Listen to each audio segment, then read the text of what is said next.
Welcome back to Primetime News and a special welcome to those of you watching on onespotmedia.com.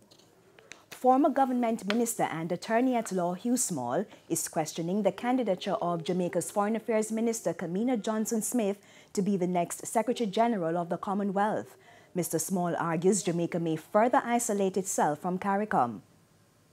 It is going to cause a lot of problems for Jamaica, because it, again, is an instance of Jamaica splitting from the rest of CARICOM, as they did over the question of Venezuela and Maduro. And it is going to also come up against a part of the Commonwealth that is going to say that the Caribbean cannot get two successive terms at the post of Secretary General of the Commonwealth. I think it's going to have serious implications, and I think the government was very ill-advised to have put forward a foreign minister to be the successor to another CARICOM citizen.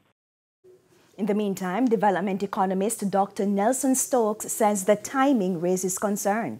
When I see things like this, I wonder what is really going on. So I could see why there will be some reticence in the case of Venezuela. I have no idea what greater power would cause one to want to make a decision like this in 2022. It also strikes me as interesting on the cusp, supposedly, of seeking to become a republic. It is significant because it's going to alienate us not only from the White Commonwealth, it's going to significantly alienate us from Africa. The Africans perceive that they have a larger block of countries in the Commonwealth and that different areas of Africa that should get a turn at being the Secretary General of the Commonwealth. We are likely to find ourselves in the company of the British, the Canadians, and the Australians, and the old, as they say, the old Commonwealth. And we are likely to be alienating our friends, both in CARICOM and our friends in other parts of the Commonwealth that are not a part of the old Commonwealth.